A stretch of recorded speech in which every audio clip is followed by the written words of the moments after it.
Idea आपको जाना चाहिए कि ये एक कोई लिमिट है, ये नहीं है कि सबको जीएसटी हम उसको सबको जीएसटी में रजिस्ट्रेशन कराना है। जीएसटी में रजिस्ट्रेशन कराना है इसका मतलब फिर आगे कोई भी ट्रेडिंग करनी है तो उसको बिल काटना है, उसको जीएसटी कलेक्ट करना है, जीएसटी जमा करना है, उसका रिटर्न भरना है, सारा प्रोसेस अप्लाई हो जाएगा। ठीक, तो जो बड़े छोटे लोग हैं, छोटे स्मॉल स्केल वाले बिजनेस हैं, उनके लिए ये सारी चीज़ें बड़ी दिक्कत हो जाएगी। तो क्या एक लिमिट रख दी गई कि इससे अगर कम है then there is no need to be get registered under the GST. ठीक, इसको बोलते हैं हम लोग थ्रेशोल्ड लिमिट। अब ये जो अमाउंट वाइज बता रहे हैं आपकी यहाँ पे इतनी है, तो कुछ स्टेट्स में कुछ कम है, अधिकतर हमारे जो 7 सिस्टर्स स्टेट्स हैं उनके लिए और हिल स्टेट्स के लिए कुछ अलग है। तो ये सारी बातें रजिस्ट्रेशन में करेंगे हम आपसे। अभी आपको एक आइडिया हो गया कि this is the threshold limit is the base for the registration. वो रजिस्ट्रेशन के लिए एक बेस है। ओके, कोई डाउट तो नहीं है इस पे? अब प्लीज एनीबडी, कोई डाउट तो नहीं है ना इस पे कि थ्रेशोल्ड लिमिट क्या चीज हुई? नहीं सर, कोई डाउट नहीं। ओके, चलिए। तो अगला हम लोगों के लिए थ्रेशोल्ड लिमिट आपको देख के आना था, एक्सपोर्ट्स हो गया था। ऐसे ही चलते चले जा रहे हैं। इसके बाद हम लोग फीचर्स के बाद में ये दूसरा ये वाला ले लेंगे कि बेनिफिट्स, और फिर आपने जो कंसर्न्स की बात की कंसर्न ले लेंगे, तो एक एक पॉइंट डिस्कस हो जाएगा आपका। तो इसके बाद जब हम लोगों को आगे उस पर हम जाएंगे इसके फर्दर डीप डिस्कशन पे, तो कोई दिक्कत नहीं आएगी। पूरा रास्ता आपका इजीली बना होगा कि इससे काफ़ी अंडरस्टैंडिंग आपकी डेवलप हो चुकी होगी। तब तक कोई नई बातें मुझे बहुत ज़्यादा नहीं करनी पड़ेंगी, आपके सुने सुनाए टर्म्स होंगे, आपको काफ़ी चीज़ें उस समय तक आ रही हैं। तो अब हम लोग एक बड़ा पॉइंट है उसको आज ले लेते हैं, इनपुट टैक्स क्रेडिट। ये क्या बला है?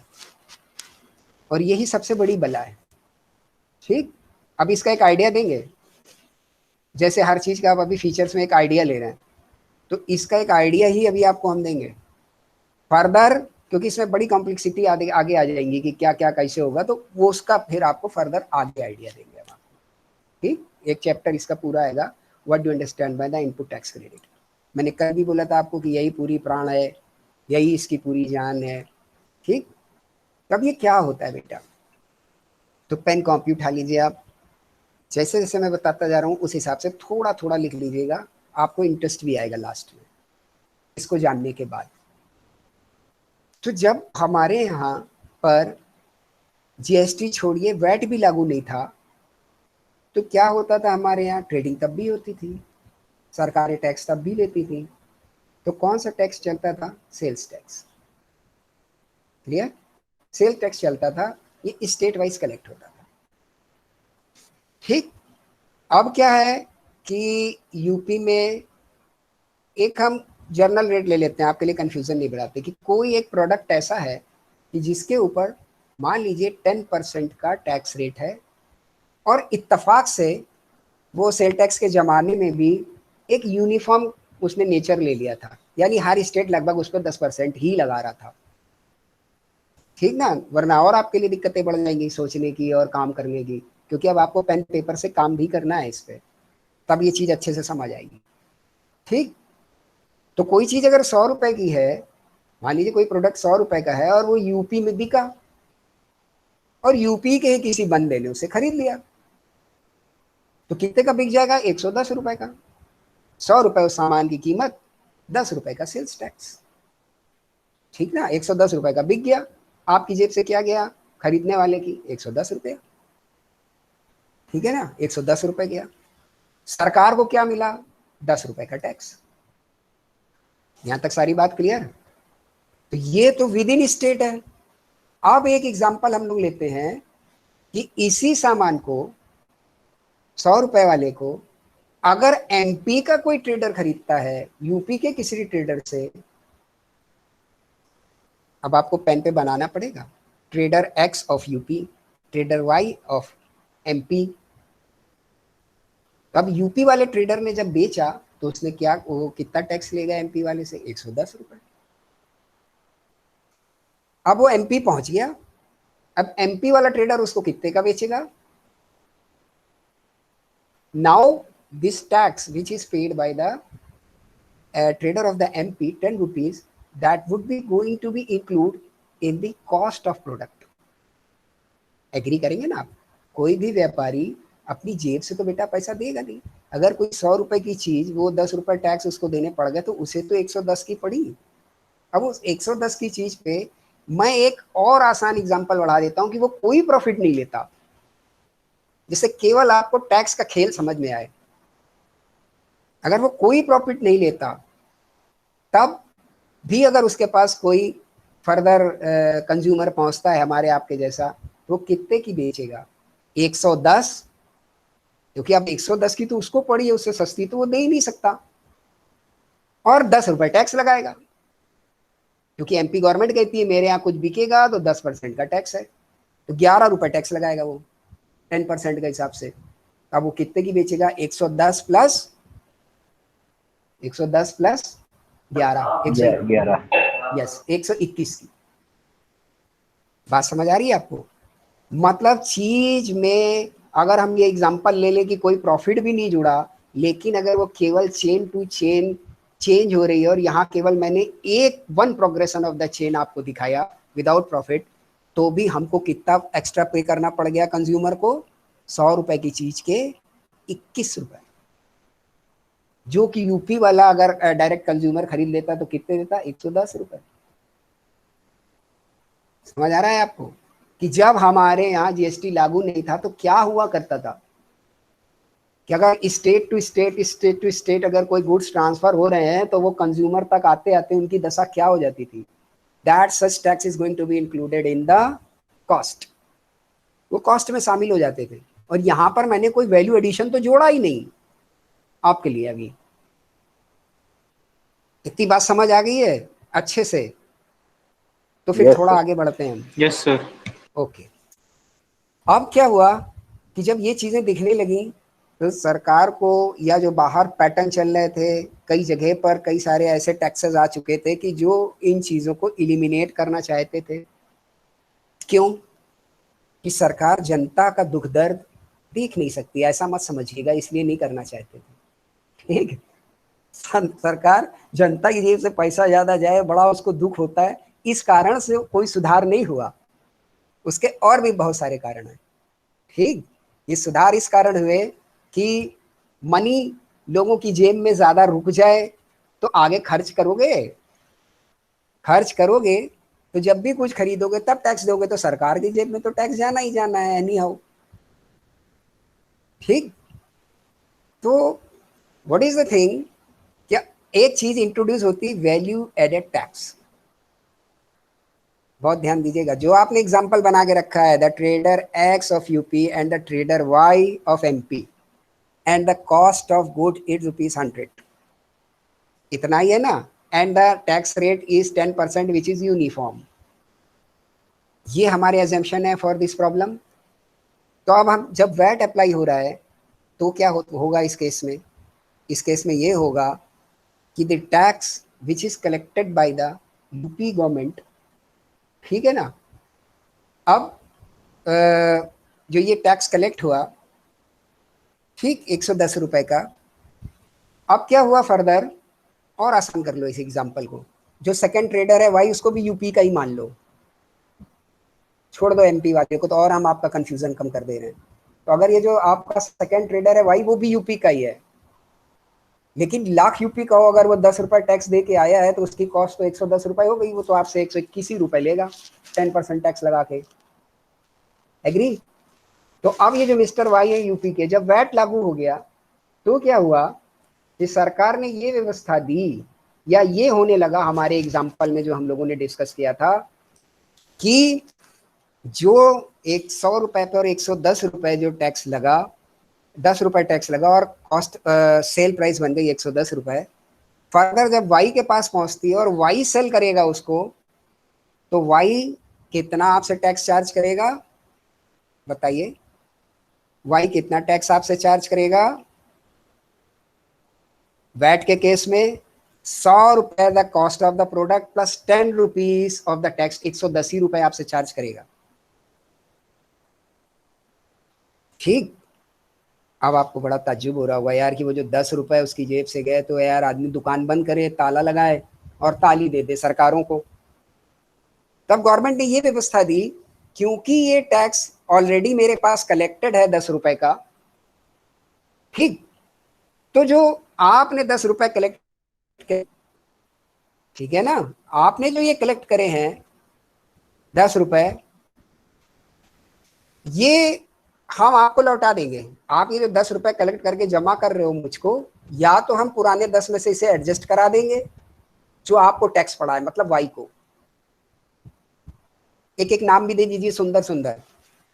वाई के लिए 10 रुपए, 110 रुपए की जो चीज है, मीन 100 रुपए the cost of the product plus the 10 rupees of the tax. तो ये टैक्स उसके लिए क्या है? इनपुट। ये पढ़ा है ना आपने पीछे, which thing which is coming into the business is now input. तो वो प्रोडक्ट भी इनपुट है। The input of the material ₹100, the input of the tax is ₹10। ये है वाई के लिए। अब जब वाई ने इसको बेचा, क्योंकि वो अब टैक्स पे टैक्स लगा नहीं सकता है, तो जब टैक्स पे टैक्स नहीं लगाएगा, तो 100 रुपए the cost of product plus 10 rupees the output tax. अब जब वो बेच रहा है तो ये आउटपुट टैक्स है, ये तो इसके बिजनेस से बाहर जा रहा है, सामान भी बाहर जा रहा है, तो ये आउटपुट टैक्स है। और आउटपुट टैक्स के 10 रुपए वो पब्लिक से कलेक्ट करेगा। तो पब्लिक की जेब से अल्टीमेटली क्या जा रहा है? हमारे आपकी जेब से 10 रुपए, जो पहले जा रहे थे 21, क्योंकि टैक्स भी शामिल हो गया था प्रोडक्ट के साथ में। आपकी जेब से 10 ही जा रहे हैं। सरकार को क्या हो रहा है? सरकार पहले कलेक्ट करती 10 रुपए तो एक्स से, 21 रुपए वाई से, 31 रुपए सरकार को मिलते, आपकी जेब से जाते ज्यादा, ठीक। अब गवर्नमेंट ने व्यवस्था क्या दी? एक्स का तो कोई नुकसान हुआ नहीं, उसने तो 100 रुपए की चीज पे 10 रुपए टैक्स पड़ने चाहिए, वो उसने लगाए थे, तो एक्स को तो कभी कोई खतरा हुआ नहीं। Means the start of chain वाले के लिए तो कोई बात है नहीं। दिक्कत किसको आ रही है? Person which is in the formation of the chain, मतलब मिस्टर वाई। मिस्टर वाई क्योंकि एक्चुअल सामान खरीद के लाए थे 110 रुपए का, तो ये जो इनपुट टैक्स है इसको सरकार वापस करेगी मिस्टर वाई को, ठीक। तो जब वापस कर दिए जाएंगे वो 10 रुपए, तो एक्चुअल उनके ऊपर क्या बर्डन आया टैक्स का, या जो उन्हें डिपॉजिट करना है 10 रुपए, और कलेक्ट उन्होंने क्या किया है? 10 रुपए। समझ आ रही है बात? सरकार को मिलने कितने चाहिए? क्योंकि सामान तो 100 रुपए का है, तो 10 ही रुपए तो मिलने चाहिए, तो सरकार भी ले रही है 10 ही रुपए, क्योंकि पहले के लिए हुए 10 रुपए वो वापस वापस कर रही है मिस्टर वाई को, और वाई से दूसरे 10 रुपए ले रही है। आपकी जेब से 10% जाना चाहिए था, मतलब 10 रुपए, तो आपकी जेब से भी 10% के 10 रुपए केवल जा रहे हैं। इसको बोलते हैं वैल्यू एडिशन टैक्स। और या जो सरकार ने लौटाया है इसको बोलते हैं input tax credit. What was the input tax towards the Y is the ₹10। बात समझ आ रही है कुछ कुछ? मिस्टर वाई के लिए इनपुट टैक्स क्या था? 10 रुपए, क्योंकि वो बेचारे 100 रुपए के सामान पे 10 रुपए का टैक्स दे के लाए थे उसको। अब अगर ये उन्हें 10 रुपए वापस मिल जाए, तो उन्हें तो 100 रुपए की चीज पे टैक्स लगाने में कोई दिक्कत नहीं है। हाँ, अगर ये 10 रुपए उन्हें वापस नहीं मिलते हैं, तो फिर उनके लिए मजबूरी है कि वो 110 पे टैक्स चार्ज करें, अपनी चीज को 110 का बेचे, मतलब the tax value should be added to the product. लेकिन अगर ये टैक्स वैल्यू उन्हें रिफंड हो रही है, then there is no need to include it into the cost of product. तो ये जब रिटर्न की जाती है, then it is called the input tax credit. ये एक इसका सिंपल सा एग्जांपल मैंने देने की कोशिश की है।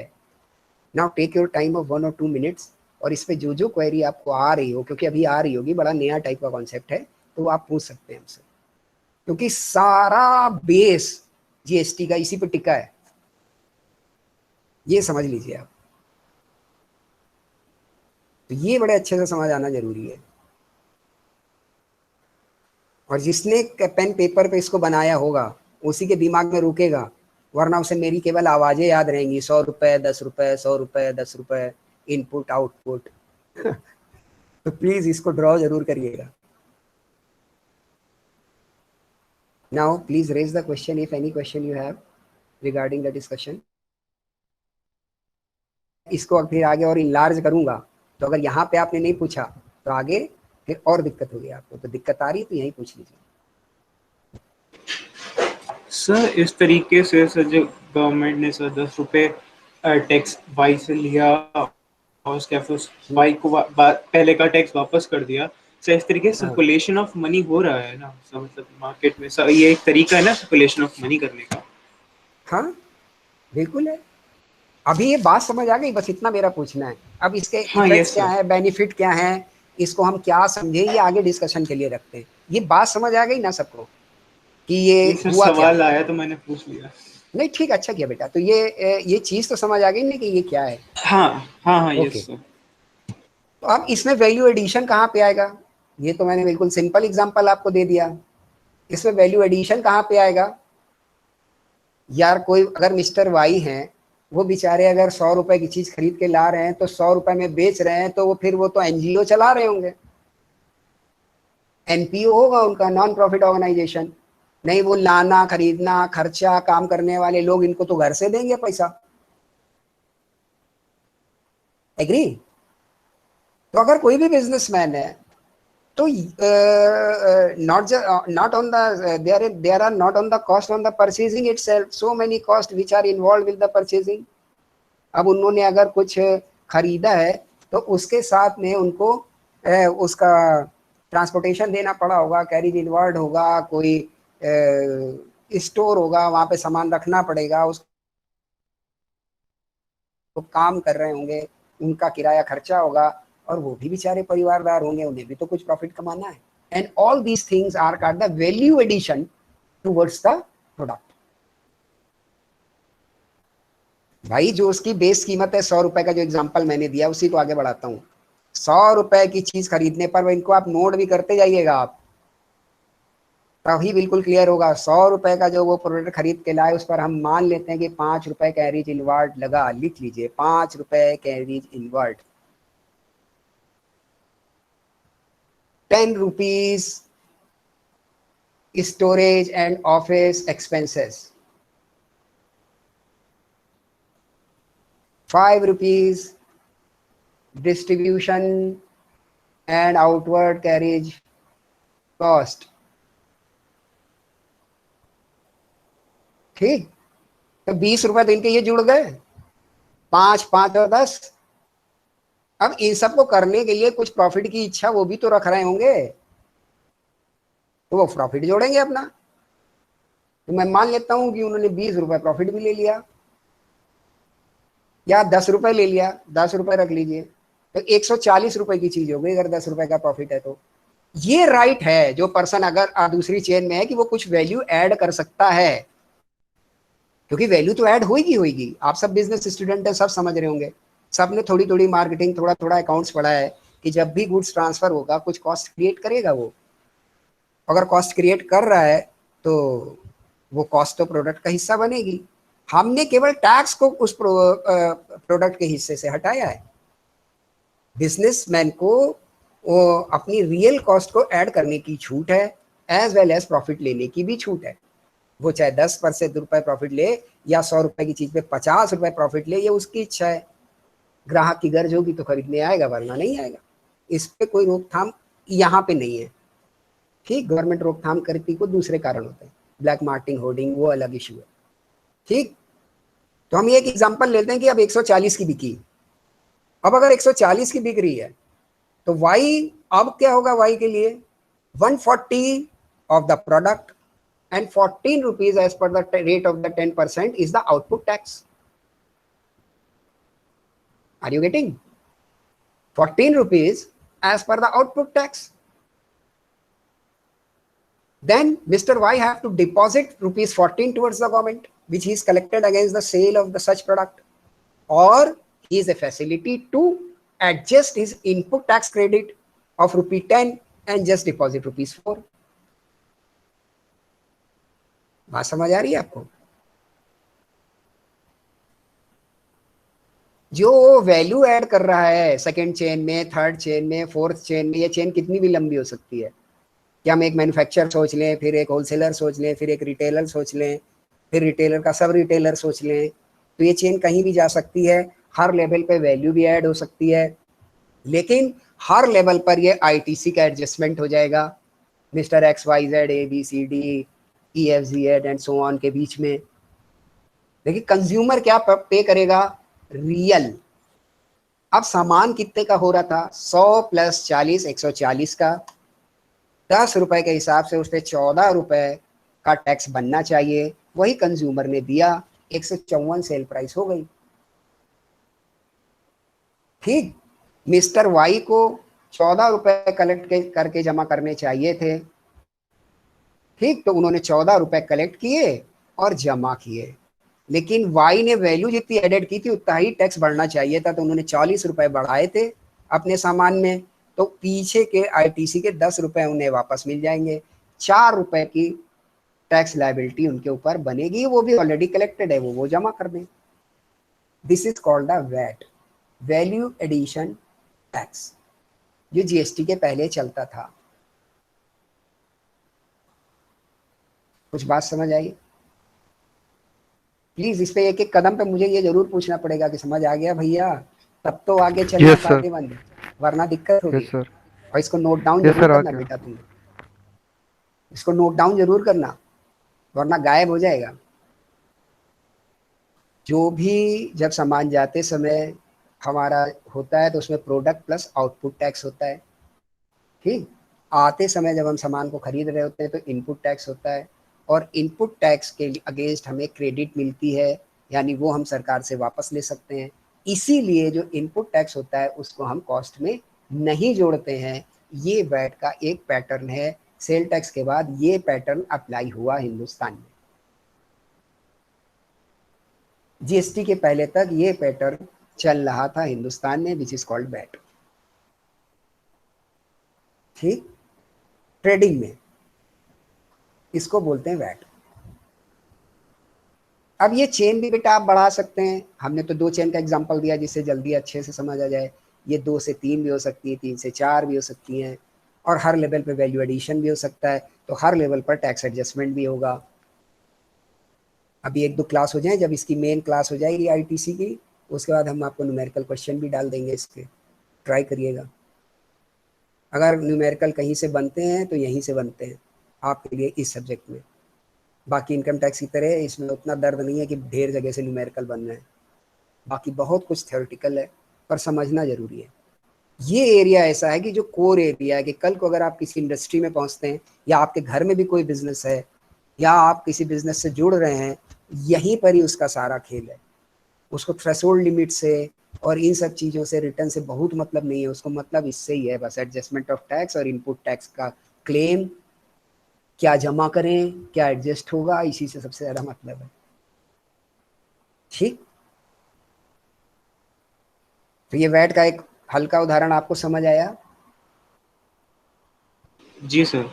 ओके, तो जब वैट चल रहा था तो ये बड़ी अच्छी बात थी, कुछ अच्छा अच्छा आप लोगों को दिखने भी लग गया, तब आप अच्छी बात भी बोल रहे हैं कि हाँ भाई इससे तो मनी का जो है बड़ा रुक जाता है, वो पैसे के लिए बड़ा अच्छा है, स्मूथनेस है, फलाना है, जो भी वट एवर अच्छे आइडियाज आने लगे आपको।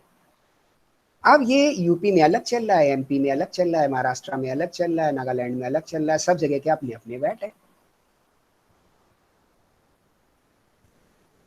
तो एक बात मुझे बताओ कि जो यूपी में मिस्टर एक्स वाई हैं तो आपका काम हो गया, और जो मैंने शुरुआत की थी एग्जाम्पल की कि मिस्टर एक्स अगर यूपी के और मिस्टर वाई अगर एमपी के हैं, तब क्या होगा, तब ये एडजस्टमेंट आप करा पाएंगे? ये मेरा क्वेश्चन है।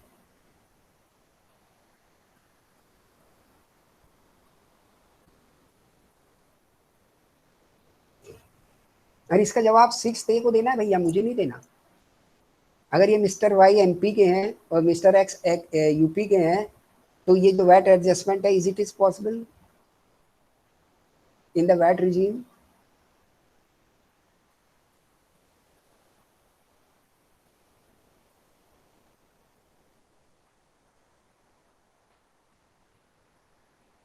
बड़ा सिंपल तरीके से आप सोचिए, बड़ा सिंपल तरीके से आपको जवाब इसका मिल जाएगा।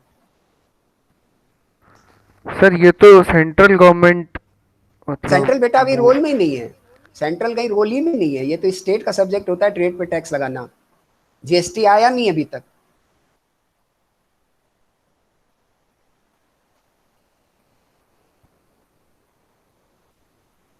सेंट्रल का अभी कोई रोल ही नहीं है। VAT is the tax of the GST. Sales tax example हमने आपको दिया, वो किसका होता है? स्टेट का। और सेल्स ट्रेड से जुड़ी हुई चीजें स्टेट की, तो वैट होता है। जो पहले दूसरे दिन की क्लासों में आपको रटाया कि जो राज्य सरकारों को यही डर था कि हम जो टैक्स कलेक्शन करते हैं रेवेन्यू, ये अब सेंट्रल ले जाएगा, उस पर अब हम आपको लेके जा रहे हैं धीरे धीरे डीप। सारी बातें एक दूसरे से जुड़ी हैं, समझ में आने लगेंगी। तो ये बताइए कि मिस्टर वाई अगर एमपी के हैं और मिस्टर एक्स अगर यूपी के हैं, तो ये जो चमत्कार हुआ 10 से 14 रुपए वाला, क्या ये संभव है कि नहीं संभव है? संभव है तो पीछे के कारण आपको बताने, नहीं संभव है तो भी रीजन बताने।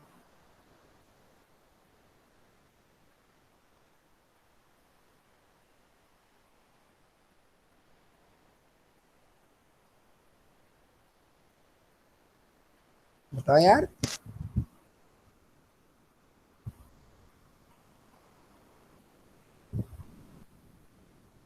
बता दो भाई, आखिरी सेमेस्टर में, इसके बाद तुम लोग मिलोगे भी नहीं कि मैं चलो उम्मीद रख लूँ कि चले यार इस सेमेस्टर में सही, अगले सेमेस्टर में कुछ ना कुछ तो बताएगा। तो आखिरी मुलाकात है जो भी ये जितने दिन की क्लास चल रही है।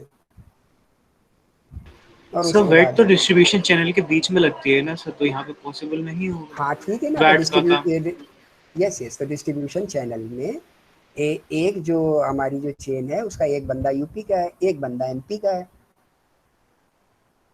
तो अब आप बताइए, जो मिस्टर वाई एमपी में बैठे हुए हैं, अगर उन्होंने 14 रुपए टैक्स काटना है तो 14 रुपए काटें कि ना काटें, या 14 रुपए काट लेंगे वो 140 का सामान हो गया था ना, एग्जाम्पल वही नोट किया आपने, तो उसी पे टिके रहिए।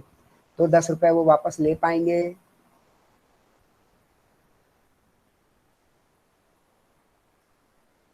दिक्कत हो रही है। एक काम करते हैं कि जो मुझे चेहरे अभी जैसे दिख रहे हैं, मैं मान लो मेरा कुछ पैसा अभय पे बाकी है, ठीक, और उसके बाद मेरी डील जो है कुछ अतीक से हो जाती है, एथिक, ओके, कुछ डील हो जाती है किसी बात को। मेरे मान लीजिए इनके ऊपर 100 रुपए बाकी है वैली के ऊपर, एग्जाम्पल दे रहे हैं यार, बुरा मत मानना कि मैंने तो कोई पैसा ही नहीं लिया, ये कर्जदार इन्होंने क्यों बना दिया मुझे। ओके, नो इश्यू तो सर। मान लीजिए 100 रुपए बाकी है, ठीक, और अतीक से मेरी कोई डील हो जाती है, कोई बुक मैं लेता हूँ वो 200 की है, मैं इनको 100 रुपए दूँ और फिर बोलूँ यार एक काम करना यार, वो अभय है ना तुम्हारी क्लास में, उससे ले लेना 100 रुपए। Is it justified? सही है सर। Is it justified? क्या ये चीज जस्टिफाई तरीके से हो सकती है? नहीं हो सकती।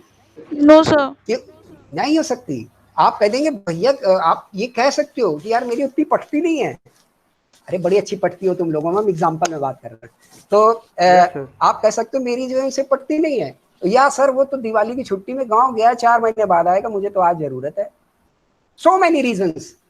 यार मोटी सी बात समझो, पैसा कलेक्ट किया यूपी सरकार ने, अब आप एमपी में बैठ के उस पैसे का क्लेम अगर एमपी में आप 14 रुपए जमा कर रहे हो, तो किस सरकार से मांग रहे हो? एमपी की सरकार से।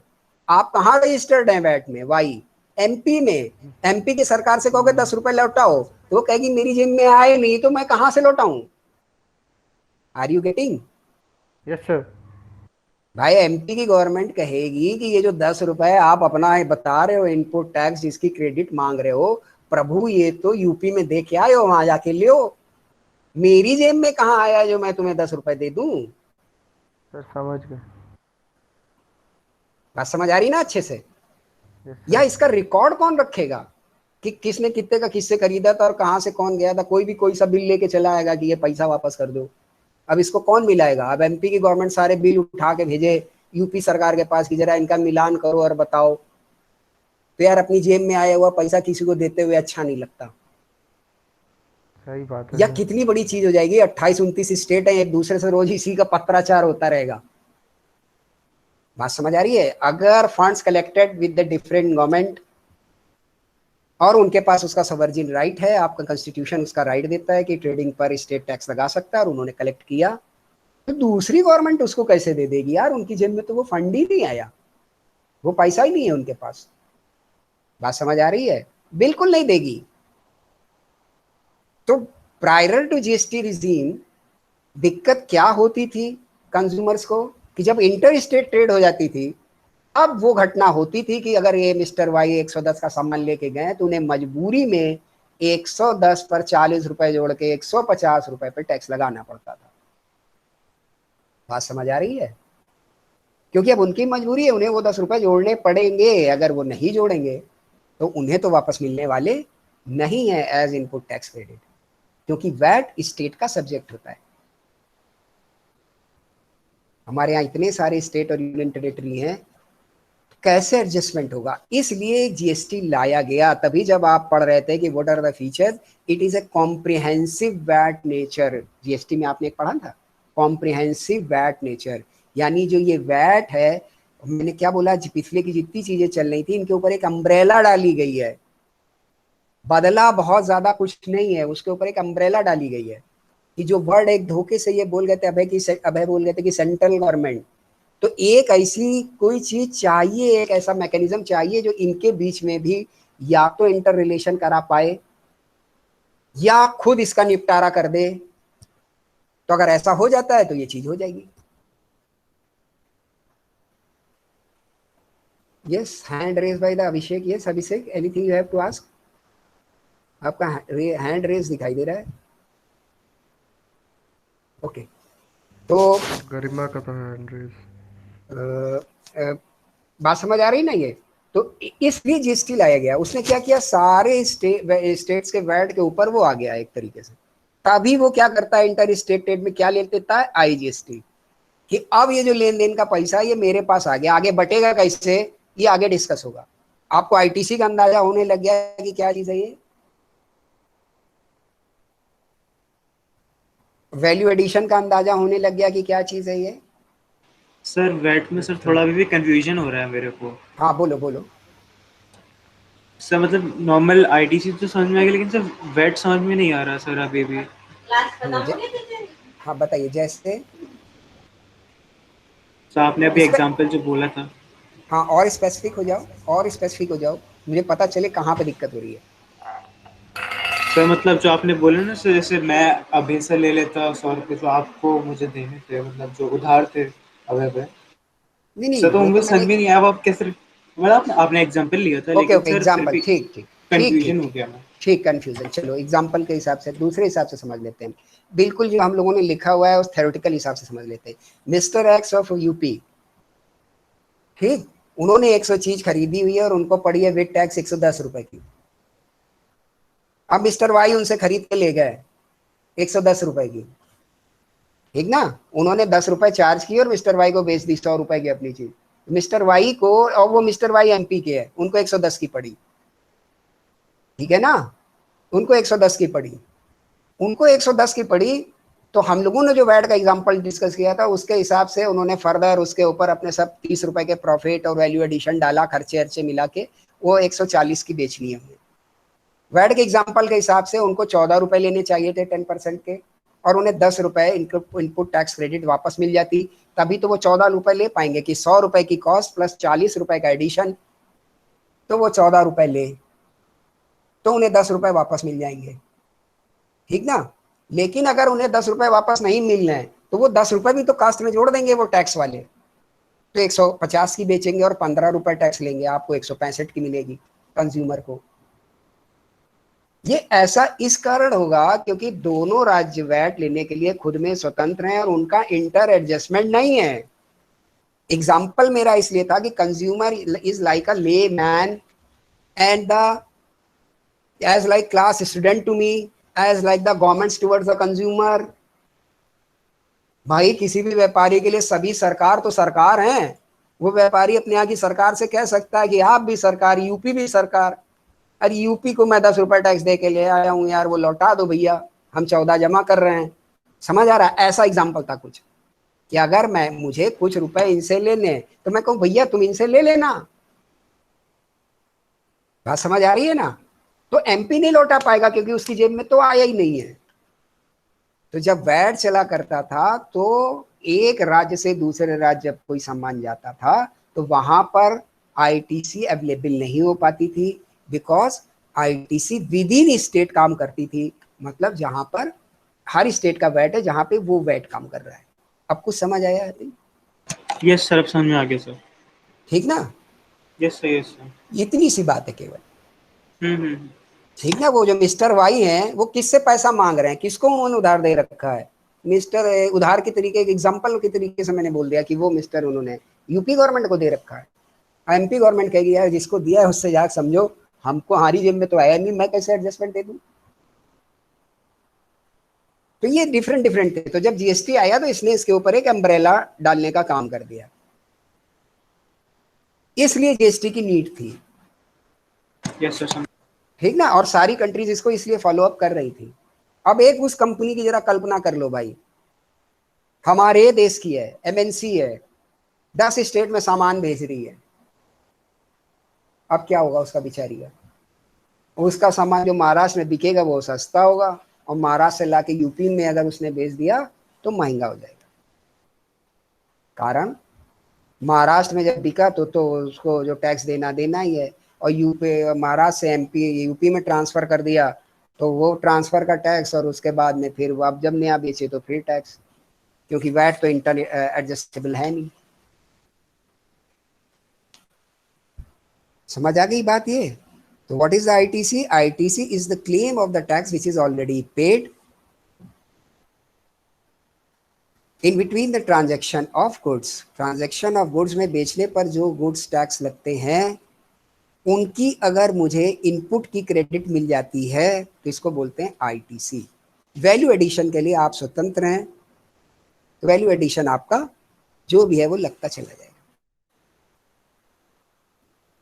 क्लियर हो गई ये बात? एक काम करता हूँ, कुछ बहुत सारी इसमें नई नई बात हो गई, 2 मिनट हम आपके लिए छोड़ते हैं, खूब अच्छे से दिमाग लगा लो, और जितना कठिन से कठिन सवाल इस पे आपको लगता है बनाया जा सकता है, पूछा जा सकता है, या जो भी कॉम्प्लेक्सिटी है उसको पूछ ही डालो, तब आगे बढ़ने में फायदा है। क्योंकि अब इससे और सारी ब्रांचेस निकलेंगी ना, फिर वो दिक्कत करने लग जाएंगे, क्योंकि अब इससे ब्रांचेस निकलेंगी आगे चल के। ये तो एक बेस आइडिया है। Please take your time of 2 minutes, अच्छे से विचार कर लो।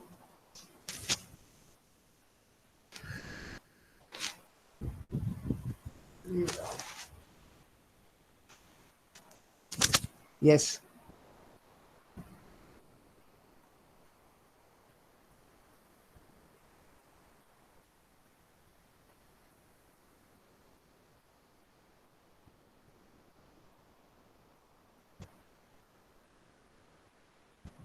यस, एनी क्वेरी बेटा? No sir. नो, ठीक है। तो इस लेवल तक अगर बात समझ आ रही तो बहुत अच्छी बात है। आप याद रखिए कि आउटपुट टैक्स नाम की एक चीज होती है जो कि ट्रेडर कलेक्ट करता है, और उस पर वो अपनी आईटीसी को एडजस्ट करा सकता है। ठीक? और excess of the output tax over the ITC, ये उसे जमा करना होता है गवर्नमेंट को। ठीक है? इसको भूलना नहीं, 2-4 बार लिख लेना अच्छी जगह से आज के डिस्कशन को, क्योंकि आगे इससे बहुत सारी जुड़ी हुई चीजें निकलेंगी। क्योंकि आपको समझ आ रहा होगा कि यहीं सारा पैसे का लेन देन और यहीं पे सब कुछ है इसका, तो इससे ढेर ब्रांचेस निकलेंगी। अभी कि मैंने तो एक लाइन में बोल दिया एडजस्टमेंट करा सकता है, अब एडजस्टमेंट में भी 4 बातें आ जाएंगी, कैसे होगा, क्या होगा, कब होगा। ठीक? तो ये वैट का जो हमारा प्रिंसिपल था, इसको इसकी जो दिक्कतें थी स्टेट वाइज एडजस्टमेंट की, ये भी मुझे खत्म करनी थी। हालांकि वैट सेल टैक्स से अच्छा था, अब उससे भी अच्छा चाहिए था हमको कि जो इंटर स्टेट ट्रेड है उसमें भी ये टैक्स पर फर्दर टैक्स ना लग पाए, इसको खत्म करना था। तो इसके लिए फिर हमें जीएसटी की जरूरत हुई, तब जीएसटी इंट्रोड्यूस हो गया आपके यहाँ। ठीक है? तब जीएसटी आपके यहाँ इंट्रोड्यूस हो गया। ये रीजन थे बेटा इसके पीछे, ये इसके पीछे के रीजन थे। क्लियर? अब थोड़ा सा और आगे बढ़ जाते हैं हम लोग इससे। आईटीसी हो गई, वैल्यू एडिशन हो गया। अब ये एक जीएसटी की बेसिक नीड हो गई। फर्दर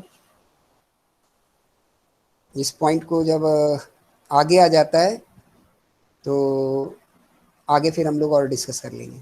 ठीक, जब ये C G S T, S G S T, I G S T आएगी तब फिर वहाँ पे इनपुट टैक्स फिर आएगा, फिर उसके फर्दर एडजस्टमेंट आएंगे। आज के लिए इतनी बात जो इस पर हुई है ये बहुत वैल्यूएबल है, इसको नोट डाउन रखिएगा, इसको दिमाग में रखिएगा अच्छे से, ठीक है।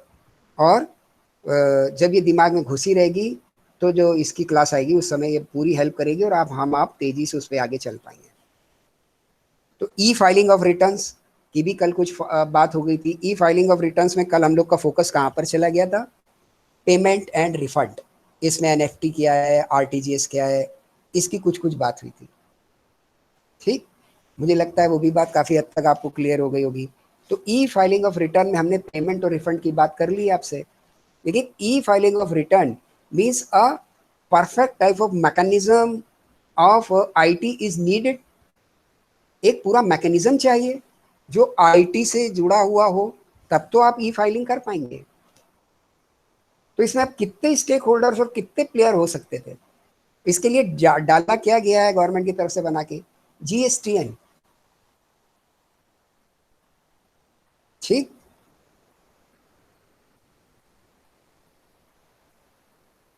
गवर्नमेंट की तरफ से जो पोर्टल है जीएसटीएन नेटवर्क, मतलब goods and service tax network, ये एक पोर्टल है। इस पर जब आप जाएंगे तो आप वहाँ से रजिस्ट्रेशन भी कर पाएंगे। यस, जीएसटीएन, तो उस पर आप रजिस्ट्रेशन भी कर पाएंगे। वहीं से ही आप फिर फर्दर जो आपके ये रिटर्न सिटर्न है ये फाइल कर पाएंगे, इससे रिलेटेड डॉक्यूमेंट फाइल कर पाएंगे। वही वही आपको अपनी आईटीसी भी दिखा देगा इतनी हो रही है, वही आपका आउटपुट टैक्स भी कैलकुलेट हो जाएगा और वहीं पर ही आपको जमा भी करना है। ये सारी बात आपको समझ आई? कल हमने आपको किस चीज़ का दर्शन कराया था कि चेक लेने देने में, पैसा निकालने लेने देने में क्या हमारा रियल प्रोसेसर था, उस पर क्या सिस्टम डाला गया आईटी और कैसे काम करने लगा। क्लियरिंग ही है बेस, एक ब्रांच से दूसरे ब्रांच, दूसरे ब्रांच से तीसरी ब्रांच, एक बैंक से दूसरी बैंक, सबका वेरिफिकेशन और एक खाते से दूसरे खाते में पैसा, इतना ही तो काम है। वो अब इलेक्ट्रॉनिक मोड से होने लगा, फिर उसका ग्रॉस सेटलमेंट होने लगा। तो जो भी ये आपके रिटर्न्स है, जो पैटर्न है, जो सिस्टम है, ये भी तो पेन पेपर पे चलते थे। अब जब ये पेन पेपर पे चलते थे तो कौन सा डिपार्टमेंट इसके लिए काम करता था? आपका जो इनडायरेक्ट टैक्स से डील कर रहा हो। जीएसटी में जो डील कर रहा है वो अभी कर रहा है central bureau of excise and custom. ठीक, इनकम टैक्स में जो डील कर रहा है वो कौन डील कर रहा है? Direct taxes. तो ये एक स्टेक होल्डर हो गए। मैं पिक्चर दिखा रहा हूँ कि कितनी कठिन पिक्चर है जीएसटीआईएन बनाने के लिए। ठीक, तो एक प्लेयर तो ये होगा, ये अपने नियम कानून और शर्तें बताएंगे सब कि नहीं नहीं ये जो फैसिलिटी आप खोल रहे हैं रजिस्ट्रेशन वाली, इसमें ये लिमिट डालिए, अगर कोई इतनी थ्रेशोल्ड लिमिट से कम डालता है तो सर रजिस्ट्रेशन रिजेक्ट। तो आपको कोई प्रोग्राम फॉलो अप सॉफ्टवेयर डालना पड़ेगा ना जो इन चीज़ों को मैनेज करे। तो इसके लिए इनपुट तो आप उसी डिपार्टमेंट से लेंगे जो लॉ मेकर हैं, ये डालना है तो ये हटाना है, भले आप उसको इंफॉर्मेशन टेक्नोलॉजी के हिसाब से डालें। तो वो एक प्लेयर हो गए। ठीक, दूसरे प्लेयर कौन हो गए? डिफरेंट स्टेट्स हो गए कि जहाँ जहाँ वैट और ये आपके सीएसटी ये सब चला करते थे, एक्साइज और सब, अब इनको सबको आपने उसी टैक्स में घुसेड़ा है तो सबकी अपनी अपनी हिस्सेदारी, क्योंकि आगे आपको बांटना भी तो है जो आप कलेक्ट कर रहे हो कि किस स्टेट से कितना आया है, इनके हिस्से की कितनी आई, कितनी इनपुट टैक्स क्रेडिट बन रही है अगर देनी है सेंट्रल को। तो ये प्लेयर हो गए, इनके भी सारे राय मशवरे और इनकी भी सारी चीजें आपको लेनी है। राय मशवरे के साथ लॉजिकली आपको उसको डालना है इन द सिस्टम कि कहीं कोई गलती ना हो। फिर लॉ मेकर्स हो गए आपके डिफरेंट, आपके सारे इंडस्ट्रीज के प्लेयर हो गए, उनके अपने कंसर्न होंगे। आपकी रिकमेंडेटिव इंडस्ट्रीज हो गई, फिक्की है वो कुछ बोलेगी, ACCII है वो कुछ और बोलेगी, ये जितने बिजनेस के फेडरेशंस हैं इनकी सबकी राय मशवरे इकट्ठे करने पड़ेंगे। इनको भी जोड़ना पड़ेगा, they are the stakeholders, उनके सब आइडियाज आप इकट्ठा करिए, उसके हिसाब से GSTIN को बनाइए। तो ई फाइलिंग ऑफ रिटर्न ये एक लाइन है, लेकिन ये कितनी बढ़ेगी आगे, तब तो कोई बंदा रिटर्न फाइल कर पाएगा यार। फिर उनको सुविधाएं आपको देनी है, कैसे कैसे फाइल करो, क्योंकि बिजनेस के लिए कोई आपने शर्त लगाई क्या कि ग्रेजुएट ही बिजनेस कर सकता है? नहीं लगाई, कोई भी कर सकता है। उसे पता नहीं कि क्या होता है, ये कितना पढ़ा नहीं पढ़ा, तो वो 4 बंदे रखेगा, लेकिन आप तक डायरेक्ट अप्रोच कर पा रहे हैं वो? क्या आपने उसका भी कोई वाया मीडिया बनाया है कि मेरे GSTIN पोर्टल पे आना है तो इसके थ्रू आएंगे आप? तो वो एक एजेंसीज हो गई कनेक्टिंग।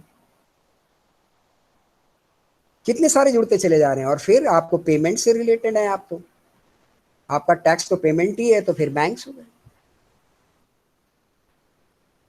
जो इंस्टीट्यूशन जुड़ रहे हैं वो सारे हो गए, इनकी सबकी राय मशवरे लेनी पड़ेगी, RBI भी आ जाएगी, सब आ जाएंगे। इन सबके साथ हर एक का रिप्रेजेंटेटिव लेके आप ये इंफॉर्मेशन टेक्नोलॉजी का प्लेटफॉर्म डाल पाएंगे, then it is going to be help for the flow and operations of the GST online. समझ आ रहा है आपको? चीजें कितनी कठिन होती हैं और करने वाले लोग कितना काम करते हैं, और हमारे देश की अधिकतर जनता जिसमें हम आप शामिल हैं, केवल न्यूज़ और नेताओं के स्टेटमेंट समझ के ही बहते हैं, असलियत कुछ नहीं समझते। हल्की हल्की कल्पना करके आप देखिए ना कि करने वालों को कितना काम करना पड़ता है और देश किनके भरोसे चल रहा है। इन लोगों के भरोसे चल रहा है जो लोग इतने काम करने वाले हैं। चलिए आगे बढ़ जाते हैं हम लोग।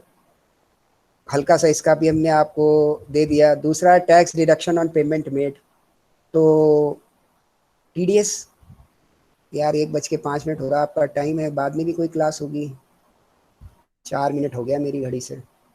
10 तक है ना आपका? 1:10 तक, ओके ओके, तो अभी और 2-3 मिनट बात हो सकती है। ओके, तो टैक्स डिडक्शन और टैक्स कलेक्शन, ये थोड़ा पीछे की क्लास में आपने पढ़े होंगे। थोड़ा सा बताइए मुझे क्या होता है, what do understand by the tax deduction, TDS and TCS? Sir tax में थोड़ी कुछ राहत दी जाती है सामने वाले को, कुछ परसेंटेज। अच्छा, राहत दी जाती है, ओके। एनीबडी जब हम एल्स? कोई जैसे सर हम हमारी जितनी भी इनकम है, अगर हमारी एक्सेस इनकम है, लाइक जो इनकम टैक्स के अंडर आती है, जो हमें इनकम टैक्स उसमें पे करना पड़ता है, उसमें हमें उससे इनकम टैक्स से बचने के लिए हमको टी जैसे कैपिटल फॉर्मेशन के लिए, मतलब कुछ भी, जैसे हम लोग LIC करा ले, बीमा कराते हैं, तो सर इसमें हमको मतलब वापस रिफंड मिल जाता है। ठीक ठीक ठीक, मतलब एक ये पॉइंट वो आ गया कि उसमें कुछ राहत मिलती है, ओके ओके। और एक पॉइंट अरे का भी आ गया। कोई और बताना चाहेगा? TDS, tax deducted at source, ये इसका फुल फॉर्म है। Anybody else? दो बातें आ गई हैं, हो सकता है ये सही भी हो या आंशिक गलत हो, तो आप सुधार सकते हैं, या पूरी सही हो तो आप यस यस यस तो कर ही सकते हैं अगर पूरी सही है तो, या कुछ आपको लग रहा है कि नहीं इसमें कुछ और जोड़ के रद्दो बदल हो सकता है तो आप जोड़ सकते हैं, या कुछ नया विचार आ रहा है तो वो आप बता सकते हैं। यार 4 ही 5 लोग हो, थोड़ी बात कर लो, ये बात समझ आ जाएगी आपके मतलब की बेटा। इतने लोगों में क्लास बहुत ही अच्छी चल रही।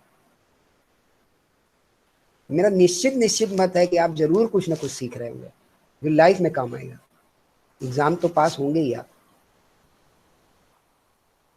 क्योंकि TDS ऐसी चीज है कि आपका पीछा करेगी होल लाइफ। Anybody else? क्योंकि अभी तक के जवाब जो हैं वो मुझे पूरी पूरी तरीके से संतुष्ट नहीं कर पा रहे हैं, हो सकता है आंशिक संतुष्ट कर पा रहे हो।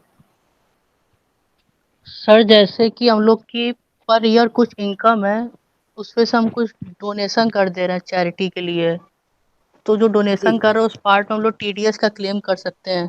ठीक ठीक, TDS का क्लेम कर सकते हैं, ओके। और कोई और?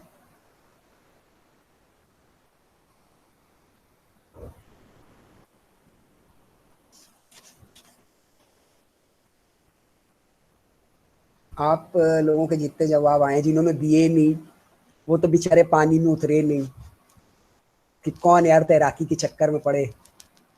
ठीक, जिन्होंने दिया उनका प्रयास कैसा था कि जिसको फर्स्ट टाइम पानी में छोड़ दिया जाए वो बुरी तरीके से हाथ पैर चलाता है, यार कैसे भी करके कुछ करते रहो शायद। आप लोगों ने जितने भी जवाब दिए हैं वो बेसिकली डिडक्शन पे बेस होके दे दिए कि जो इनकम टैक्स में आपने थोड़ा बहुत डिडक्शन पढ़ा होगा कि अगर हम कुछ दे दें या कुछ निकाल दें तो हमें टैक्स में रिलीफ मिल जाती है।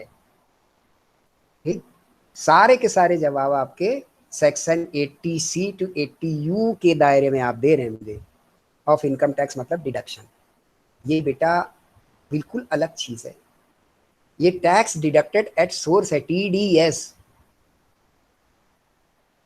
इसका मतलब क्या हुआ, क्योंकि जब तक इसका मतलब समझ नहीं आएगा तो इस पॉइंट की बात ही करना बेकार हो जाएगा। यार अब तो इसको हम आगे बढ़ा भी नहीं सकते, 1:08 हो गया है।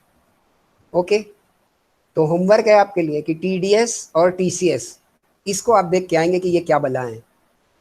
ठीक, मिलते जुलते नाम हैं लेकिन दोनों भाई एक दूसरे से बड़े जुदा हैं, ये हिंट हमने आपको दे दिया है। इसको अच्छे से देख लीजिएगा, what is the tax deducted at source and what is the tax collected at source, that is TCS। और दूसरी इतनी बात है, फिर हमारी आपकी मुलाकात फ्राइडे को होने वाली है, तो उस दिन तक अच्छे से इसको देख के आ जाइए। ठीक, तो इसके बाद इसके 2-4 पॉइंट ही बच रहे हैं फीचर्स के, फिर हम लोग उस पर बेनिफिट्स पे चले जाएंगे। Okay, then very nice meeting Yes, with all sir. Of you. Thank you sir. Thank you very much, have a nice day. Thank you, sir. Thank you, sir. Have a nice day, sir. Thank you, sir. Thank you all of you.